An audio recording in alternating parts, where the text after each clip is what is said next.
Hello दोस्तों, आप सभी का मेरे YouTube channel BTC TET education पर स्वागत है। दोस्तों, आज हम पढ़ेंगे पर्यावरण का फर्स्ट चैप्टर जो है परिवार और मित्र। तो आइए देखते हैं। परिवार क्या होता है? परिवार फैमिली, जो कि लैटिन भाषा का शब्द है, जो फैमिलियस शब्द से बना हुआ है। परिवार क्या होता है? परिवार होता है जिससे हमारे रक्त संबंध होते हैं, वो होते हैं हमारे परिवार। और मित्र क्या होते हैं? तो मित्र वह होते हैं जिससे हमारे रक्त संबंध नहीं होते हैं, वह मित्र होते हैं। आइए देखते हैं परिवार कितने टाइप्स के होते हैं। तो परिवार 2 टाइप्स के होते हैं। फर्स्ट होता है एकल परिवार और सेकंड होता है संयुक्त परिवार। एकल परिवार में एक परिवार आता है, जैसे परिवार में पति पत्नी व उनके अविवाहित बच्चे होते हैं, वह एकल परिवार होता है। और संयुक्त परिवार जिसमें सभी होते हैं, 1 2 3 पीढ़ियाँ होती हैं, जैसे चाचा दादा नाना भाई बहन, ये सब चाचा दादा भाई बहन ये सब होते हैं। तो वो संयुक्त परिवार में होते हैं, जिसमें संयुक्त परिवार में सम्मिलित लोग होते हैं। 2 3 परिवार एक होते हैं, उन्हें संयुक्त परिवार कहते हैं। और जिसमें एक परिवार, जिसमें एकल परिवार में एक ही परिवार होता है दोस्तों, इसे कहते हैं एकल परिवार। इतना आप ऐसे याद करिए कि एक जहाँ से एकल में एक लोग होते हैं, एक परिवार होता है, संयुक्त में सभी होते हैं। 1 2 बार आप पढ़ेंगे तो ये दिमाग में सेट हो जाएगा। दोस्तों, आइए देखते हैं प्रमुख विद्वानों के मत देखते हैं। तो रूसो जी ने कहा है, समाज बालक को दूषित करता है। रूसो कहते हैं कि पिता बालक को प्रकृति की गोद में शिक्षा दे।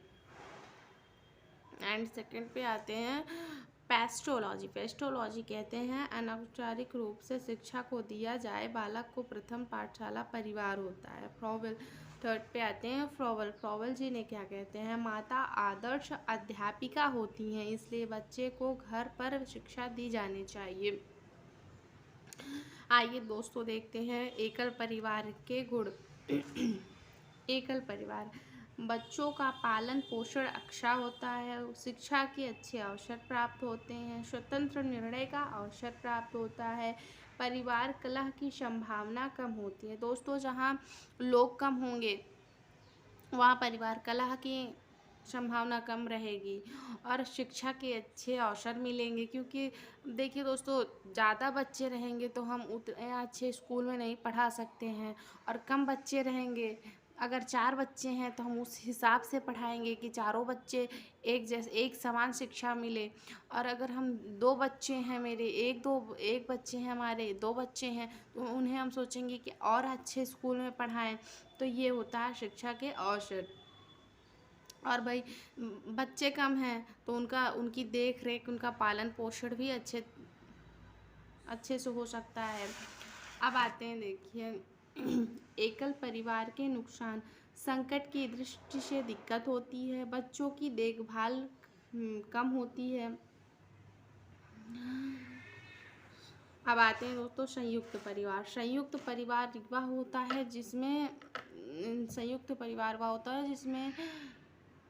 1 2 पीढ़ियाँ हूँ, वो संयुक्त परिवार होता है। चाचा दादा नाना ऐसे जब सब मिला करके एक साथ रहते हैं, उसको संयुक्त परिवार कहते हैं। संयुक्त परिवार के आइए दोस्तों देखते हैं गुण। परिवार में श्रम कम लगता है।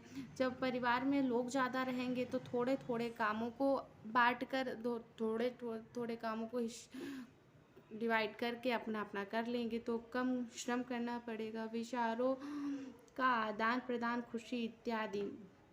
जब लोग ज़्यादा रहेंगे तो आदमी बैठ के आपस में वार्तालाप करेगा, तो उन्हें अच्छे से समझेगा, एक दूसरे को अपनी विचारों का आदान प्रदान करेगा, तो उन्हें खुशी मिलती है। भावी पीढ़ी का समुचित विकास होता है।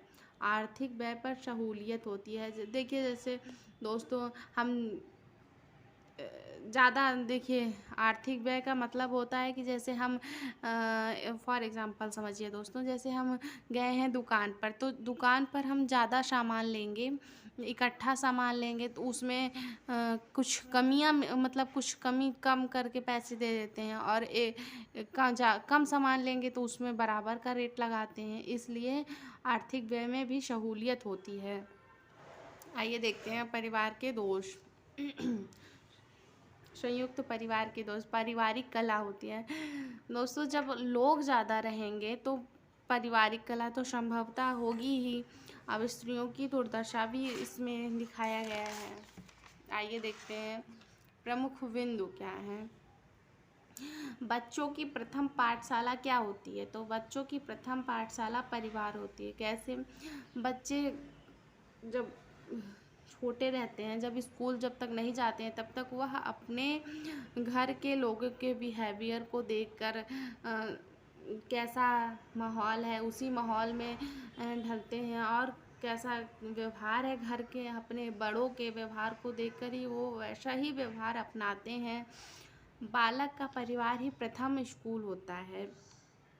कानूनी रूप से शादी की उम्र, देखिए दोस्तों, शादी की उम्र होती है लड़कियों की 18 साल होती है और लड़कों की 21 साल होती है।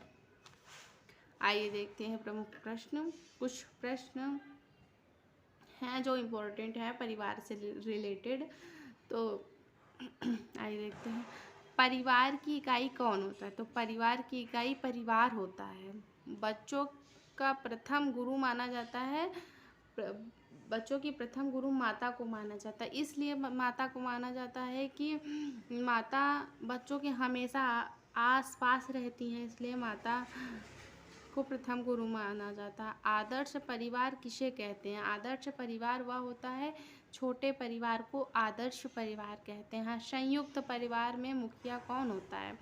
तो संयुक्त, जिसमें 1, 2, 3 परिवारों का मेल होता है, वो संयुक्त परिवार होता है। और उसमें मुखिया जो सबसे वृद्ध होते हैं, हमारे जो सबसे बड़े होते हैं, वो होते हैं। इसलिए होते हैं कि उनको समय के साथ उनके पास तजुर्बे ज़्यादा होते हैं, इसलिए वृद्ध हमारे होते हैं। परिवार कितने प्रकार के होते हैं? तो परिवार तो जैसा कि मैंने आपको फर्स्ट ही में बताया था कि परिवार